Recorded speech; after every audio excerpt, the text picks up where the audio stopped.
Stuart, Yeah. President's Day legalese, you're still good to do the Washington voiceover? Yeah. All right. So we need a second voice to do Lincoln. You got any ideas? Check with Todd. Hey, need somebody to voice Abraham Lincoln. You got any ideas? How about Stan?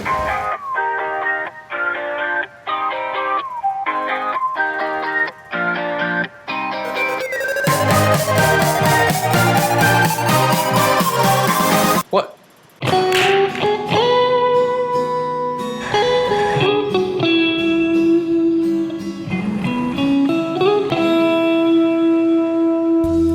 Happy President's Day. You know, long before it was just another opportunity to get a good deal on furniture or a flat screen TV, President's Day began as a celebration of the life, character, and achievements of President George Washington, born February 22nd.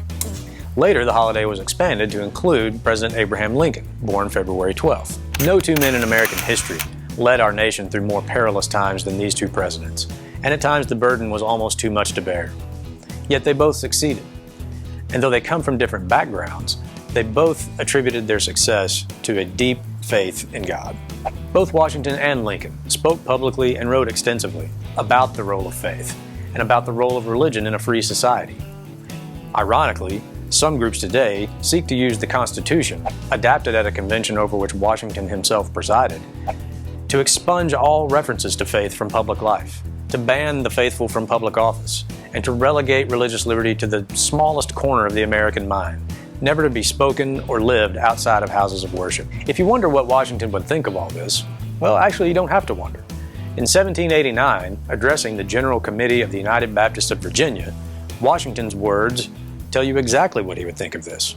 If I could have entertained the slightest apprehension that the Constitution framed by the convention, where I had the honor to preside, might possibly endanger the religious rights of any ecclesiastical society, certainly I would never have placed my signature to it.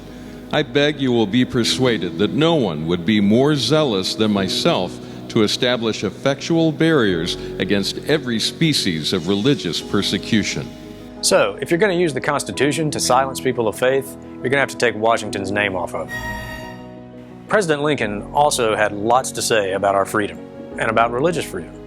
In a speech in 1858, Edwardsville, Illinois, he gave a very prescient warning about what happens when we use freedom to deny freedom to others. Our reliance is in the love of liberty, which God has planted in us. Our defense is in the Spirit, which prized liberty as the heritage of all men, in all lands everywhere. Destroy this spirit, and you have planted the seeds of despotism at your own doors. Familiarize yourselves with the chains of bondage, and you prepare your own limbs to wear them. Accustomed to trample on the rights of others, you have lost the genius of your own independence and become the fit subjects of the first cunning tyrant who rises among you. If we are not already, we may soon be harvesting the seeds of despotism planted at our doors by those who value their freedom of expression and conscience at the expense of others. Or, as another great president born in February, Ronald Reagan, said, freedom is indivisible. There is no S on the end of it. You can erode freedom, diminish it, but you cannot divide it and choose to keep some freedoms while giving up others. If you'd like a free copy of the Constitution, the one that Washington helped adopt, go to firstliberty.org/Constitution. This year on President's Day, go ahead, get the good deal on furniture.